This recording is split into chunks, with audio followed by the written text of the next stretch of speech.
Starting this week, this channel will no longer feature weekly video uploads, and I'll tell you more about why in a little bit, but for now, I need your help. I've been streaming on this channel every week at 11 p.m. my time, which is around 6 p.m. Eastern time.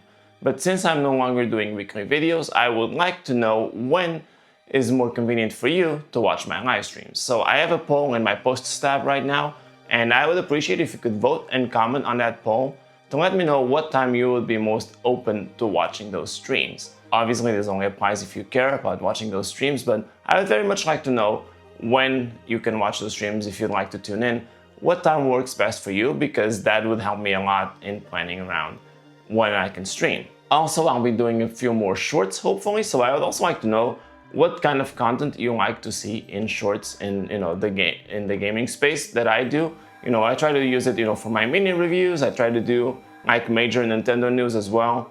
Is that something you'd like to see more of? Would you like me to cover more Nintendo news, Nintendo related things happening in my YouTube shorts? Just let me know in the comments to this video. I'd like to know where to take things next. So your help is greatly appreciated. And now as to why I'm cutting back on my weekly videos.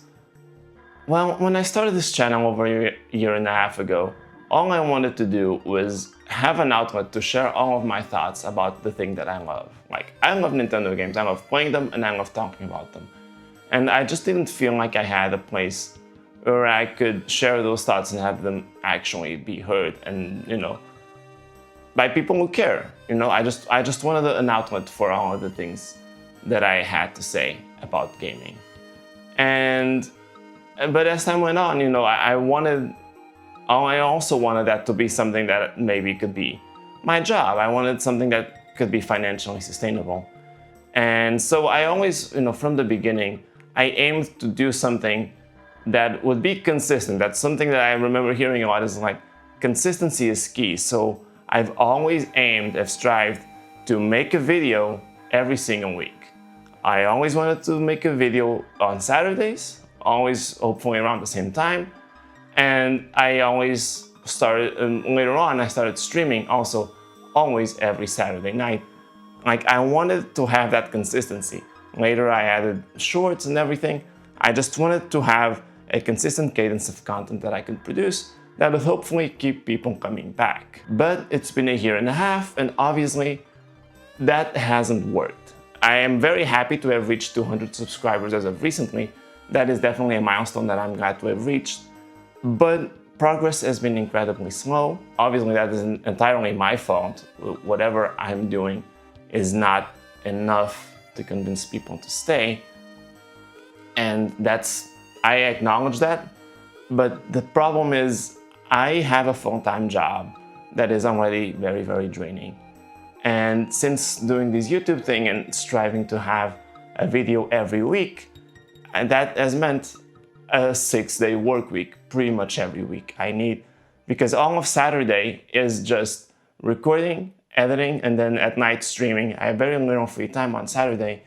And even during the week, I've started to have to take like 1 hour or so every day after work to just write down notes or a script of some kind that I can use for my video that week. It's some work ahead of time. This has just left me with very little time to rest or even just play games. It's gotten to a point where I feel like I don't have a lot to say about games because whenever I do play them, I'm also in a rush to play through them so that I have something to say for my next video. It's a lot of the time I'm playing games from the perspective of how can I use this later to make a video. And I don't even have enough time to do that because I have to do all of the other things related to preparing a video, and it's just a lot of work when, again, I already have a full-time job. So it's just become incredibly draining. And I love doing this. If I could, I would still love this to be a job. I would love to be able to do this, as my primary source of income. I know that's a dream for a lot of people, and I would like that too. But that's obviously not happening anytime soon. Growth has been very slow, and I just can't keep taking so much time away from my resting and just doing things that I and do for fun instead of something that I do for work. So I have to cut back on this a little bit. If you would like to help me and support me and get back to a more regular schedule again with more and higher quality videos, then all I can do right now is ask that, support the content that I've already made, watch, like, comment on those videos. If you find them interesting, subscribe to the channel, but only if you're planning to actually watch the videos in the future. I'm not asking you to subscribe just to do me a favor. I would like you to subscribe if you actually find that the content is to your taste and that you plan to keep watching it, because that is, YouTube knows that, like, the subscriber numbers obviously matter. That's how I can monetize the channel. But if those subscribers don't equate to views and watch time, YouTube knows that, my channel is not really resonating with people and it's not going to promote it to more people. So only subscribe if you feel like you're going to keep up with the channel, if you think it's genuinely interesting. And I would be very, very grateful for that. I will happily make more content once it's reasonable for me to do so without burning out. But I just need that break right now, and your support, just as much as ever, is very, very important. So if you're interested in more videos, or if you like my streams, my shorts, whatever it is, subscribing to the channel is really, really helpful. So I would appreciate that you do that, but also just engage with the actual content. I would very much appreciate that. But also, if you have any advice, anything that you think is missing from this channel, anything from a technical perspective, or something that me as a person is doing wrong, to make the videos more engaging, just any and all help is appreciated, because I still do want this to be something bigger. I just don't know how to make it happen, and I don't have the time and energy to figure that out while maintaining my full-time job right now. And all the help I can get, I would greatly appreciate. But yeah, that's pretty much it in terms of what's happening with this channel. I will be focusing more so on the live streams and the shorts. So do let me know what you would like to see in those regards, because those things are easier to do and more fun, because I can, shorts are shorter, so they're just easier, and streams, I get to interact directly with you, with the viewers, and I really enjoy sharing those experiences with people. So those are the things that are easier to do. And a 4-hour stream just takes me 4 hours to do, while a video that's 30 minutes takes me like 6 hours to make. And it's not even super well produced or anything. So it feels like there's more of a return on investment with streams. So that's kind of what I'm trying to do more. But before we say goodbye, I did want to talk a little bit about E3 season, or not E3 season as I've been calling it, Summer Game Fest, whatever it is. This is your gaming content for the day. I wanted to talk about it because I did do live streams reacting to all of the major presentations. We did the State of Play, the main Summer Game Fest showcase, the Xbox showcase, and of course the Nintendo Direct. And I have the most thoughts about Nintendo, and I'll get to that in a bit. But I do want to talk about just E3 season in general, because I feel like this is the first year in a long time that it's felt like E3 is back. Even though E3 itself is gone, not coming back, this Summer Game Fest season of sorts has really been very, very interesting. And I think this is the best that we've had since E3 died, since that first cancellation in 2020. This was probably the best series of showcases we had. So like going into the Sony one, that was the most fun. That was one of the most fun ones, or I had a lot of fun with it. I think in hindsight, and after checking on the internet, there wasn't a lot of stuff there that was new. It was a lot of trailers for already known things. So in hindsight, it definitely loses a little bit of appeal. But I think Sony still had a lot of fun, interesting games to show off. It was a very interesting showcase. I do think they also spent way too long on Wolverine and God of War Lofi. Wolverine was about 10 minutes. And it was cool though, because the gameplay, I hadn't seen anything of the gameplay, so it was still fun to see what it's like, and it looks very good, but it was a little bit long. And then God of War Murphy, they spent like 20 minutes on that, which seemed totally unnecessary. But again, that game looks really good. So I had a lot of fun with that showcase. Then we move on to the main Summer Game Fest showcase, and that also had a lot of cool stuff. Resident Evil Veronica being announced there. We got, Final Fantasy VII Revelation, a long spotlight on that. There were a bunch of games in there. I actually am kind of blanking on some of the things that were announced, but I've said before, I don't really trust Jeff Keighley with making a good show, but he really did a lot better than he usually does. There were really no ads, no major ads during the primary showcase. There was nothing really interrupting the announcements, which was really great to see. There were a bunch of all new things or really cool trailers for things we hadn't seen yet.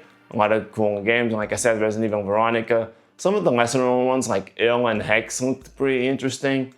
There's just a lot of cool stuff there. Of course, Final Fantasy VII Revelation also looks great. So that was probably the best showcase Jeff Keighley's ever done overall, and it was really, really good. Like, there was a lot of stuff in there that I thought was interesting. They really reduced that over-reliance that they tend to have on shooters. I feel like there was a bit more of a more interesting vibe to all the stuff they showed off, so I really enjoyed it. Then the Xbox showcase, I don't know if it's some kind of bias that maybe I have towards Xbox. I do think it's the least interesting console out there. But, looking back at it, there's definitely a lot of cool stuff in there as well. But I also feel like there were a lot of things that weren't for me. But still, the games like Clockwork Revolution are looking fantastic. We had a look at Crazy Taxi, I believe, was in this showcase. And since that came out, there's been a lot of AI controversy around that game, which is very unfortunate. But at first, that first trailer I think was really cool to see. There was some interesting games. I think was it Vivarium. I think that very anime-looking game, very cool art style for it. I really enjoyed it. The return of Spyro was really cool. There was just a bunch of things in this game in this showcase that were actually interesting. So I don't have a lot of complaints about the Xbox showcase in hindsight. I guess there was a lot of new stuff, a lot of interesting stuff. But I guess there's just a lot of things that I didn't care about. So they opened with this Gears of War E-Day segment. And it was about 6 minutes, I believe. But it's just a plain gameplay segment. And it just felt so boring. It was, I don't like when companies spend too much time on one game in these showcases. And even though Sony spent longer on Wolverine, for me, at the time, everything they were showing felt new. I hadn't seen any gameplay of Wolverine. And Wolverine plays very differently from the Spider-Man games that Insomniac has done in the past. So and then you see Gears of War, nothing there felt fresh. Yeah, it was cool to see gameplay. It's good that it was a little bit shorter than Wolverine. I think that was a good thing. But I don't think the game itself was very interesting. So I don't know, that didn't do much for me. It was a very rough start for the Xbox showcase. And I don't know, overall, there was just also a lot of things in there that did not resonate with me. Like the Fable trailer, you would think that is an environment that I like and a world that I appreciate. Something about the way that trailer was presented did not seem very interesting. I did not, I feel like I'm interested in that world as a concept, but that trailer did not do anything for me. So I don't know, I didn't have as much fun with the Xbox showcase, even though on a more objective level, I can look at it and see that it was pretty cool. Yeah, it didn't do much for me. But then, of course, we have the Nintendo Direct, and that was easily the most interesting to me. That's to be expected because I'm a Nintendo fan, but there was just a lot of cool stuff in there that I enjoyed. And the reaction to this online has been bafflingly negative. I do not understand how it's so negative. I kept seeing, I've watched multiple reactions to this, and in all of them, live chat was complaining that there are no new games or no new Nintendo games or whatever. Some of them were at least more honest. It's oh, I just wanted Mario. Sure, if that's the only video game you care about, whatever. But there is so much in this Direct that I understand, and that's something you usually takes away from a presentation is if a game is not new. I get that, but I feel like Nintendo also usually doesn't show something that they've shown before for too long unless there's something that's really worth highlighting. So we have a game that started with a game that wasn't new, like Rhythm Rhythm Groove, that's coming out in a month, less than a month. and of course you already knew about it.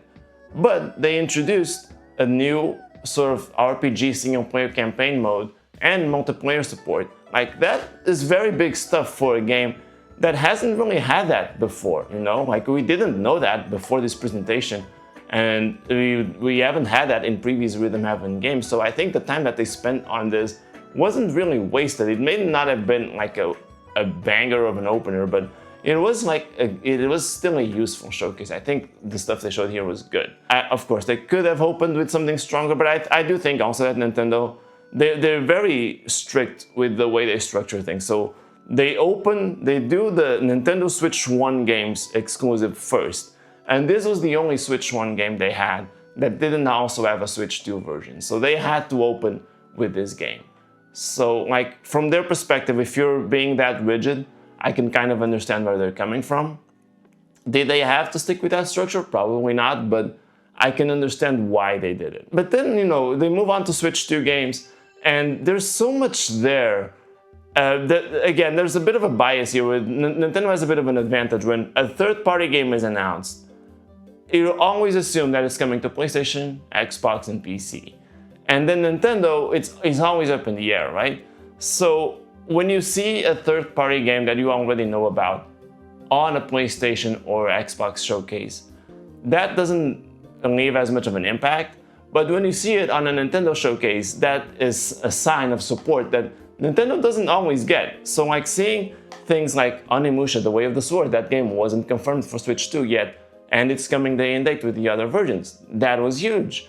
Dragon's Dogma 2, Dark Arisen, that's obviously a late port, but it's launching alongside the DLC and other platforms, and it's a big expansion, so that's also very cool. And the fact that the game is coming over at all is pretty huge. And then, you know, throughout the presentation, we just had a lot more. You know, Devil May Cry 5. What was the other one? Lies of P Complete Edition.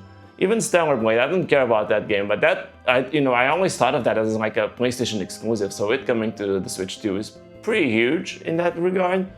So, like, it's always different to see a third-party game in the Switch presentation, because the expectations are a little bit different for Nintendo platforms. They shouldn't be, but they are. So it makes things a lot more exciting than it would in a different platform showcase. But even excluding that, like that little advantage that Nintendo has in that sense of, you know, it makes things more exciting, there were huge things here. Like, there was a brand new announcement in Final Fantasy Resonance, which at the time I thought was a completely new game. Turns out it's like a consoleized version of Brave Exvius, which was a mobile game. That's still very cool though, because, you know, a lot of mobile games are stuck on mobile and no one really wants to play them there. So to have like a consoleized version of that is still very cool, and they're using the HD 2D style, which looks fantastic. I love that announcement. We had things like the One Piece Grand Gourmet game, which for me personally doesn't do much, but I saw a lot of reactions, people super excited about that. The Jujutsu Kaisen game from the Vampire Survivor developers, like, that is a really cool way to interpret that franchise in the Vampire Survivors formula. Like, you play basically Vampire Survivors for most of the game, but it's also inspired by the Culling game from Jujutsu Kaisen. So you defeat a certain number of enemies, you can create rules, and then at the end, the two players that score the highest have to fight each other more actively than with Vampire Survivors. So it's a very interesting concept there. Obviously, I think the biggest one here has to be Kingdom Hearts 4. That wasn't a new announcement, but to my knowledge, all we had was a teaser video from many, many years ago. We did not have any gameplay footage, anything on this game. And no one would ever think that a Nintendo showcase would be where it is, would be revealed. So to have a new trailer for Kingdom Hearts 4, which still doesn't have a release date, but it is coming to Switch 2 on launch day, to have that trailer here, and to have that confirmation, and to, you know, have the first gameplay showcase of that game and everything, to have that all in the Nintendo Direct was just massive. Like, I think, I don't even like Kingdom Hearts. I've never played any of the games, but that, if you care about the industry, if you know the industry, that is just a huge thing to get for Nintendo, right? Like, that's a huge trailer. And then, you know, there are other things that I think Nintendo got here that are really good.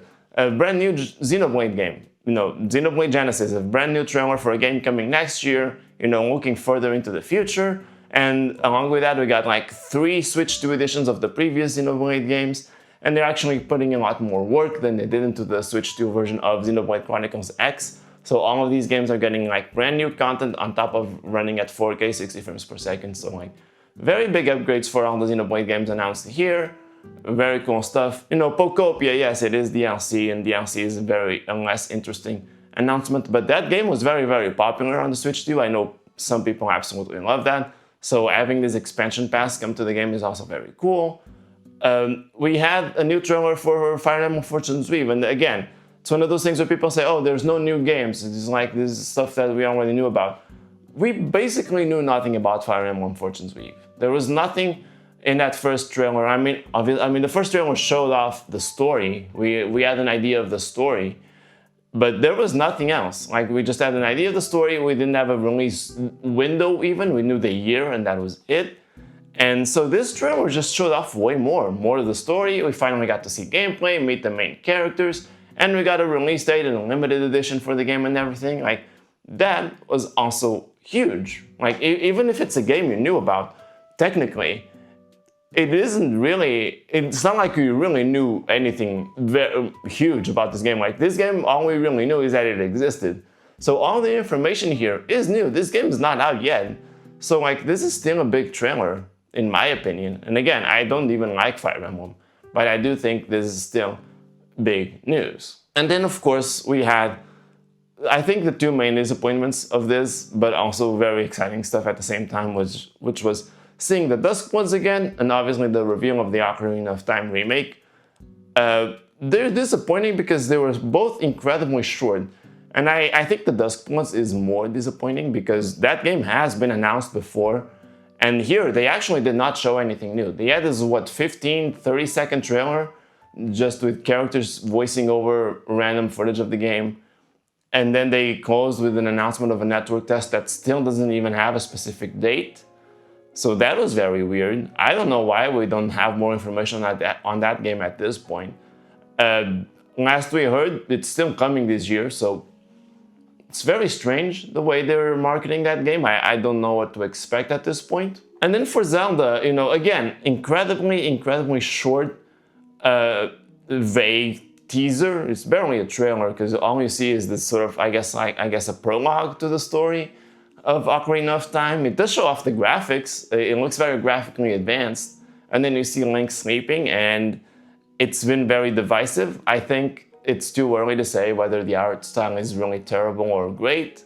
You need to see more of this world in this style, more than just the Link sleeping. But it still sucks because like we knew this game is coming, and I don't think that's even a problem. I don't think the problem is that this game leaked. I think the problem is that this game is coming out in 6 months stops, and we still know nothing about it. Like all they did was confirm that it exists and the release date. And weirdly enough, I almost feel like Nintendo did on purpose because of the leaks. It feels to me like they just thought, oh well, we don't have this element of surprise anymore in revealing the game because someone leaked it for us. We still have to announce it because it's coming so soon, but we still want to surprise people with actual information. So we're actually going to withhold this information for this direct and just tease people with it, and we'll reveal more later when we can actually surprise people again. That sort of feels like a Nintendo thing to do. I'm only theorizing. It's a bit of a conspiracy theory here, but I kind of feel like that's what happened. We'll have to see. It's just weird that they announced that with like such a short, empty trailer for a game that's coming out this year still, and we're already in the middle of the year, so I don't know, that was a little bit weird. But overall, there was a lot of new stuff here, a lot of exciting announcements, stuff that's coming to the Switch 2 day and date with other platforms, some stuff that's coming a little bit later, but is still exciting because Nintendo doesn't usually get those kinds of things. So like, I think the Nintendo Direct was really, really good. Even if not everything in here was for me, there was just so much cool stuff in there. And I'm very excited for the future of the Switch 2. I think Nintendo did a great job with this Direct and showing how much they're getting on the Switch 2. That is, I think, super important. So yeah, I think everything here was really good. I really do wish they showed more of the Dusk Woods and Zelda Ocarina of Time, but I'm sure you'll hear about that in due time. So it is what it is. But yeah, those are my E3 thoughts. Let me know what you thought of all the presentations, what you thought of the Nintendo Direct specifically. But yeah, that's about it. I'll see you for tonight's stream if you're interested. And please don't forget to vote on my poll just to make sure that I can stream at the most convenient time for people. And just let me know what you'd like me to do with shorts as well. But yeah, that's about it. Thank you so much, and I'll see you next time. Bye bye.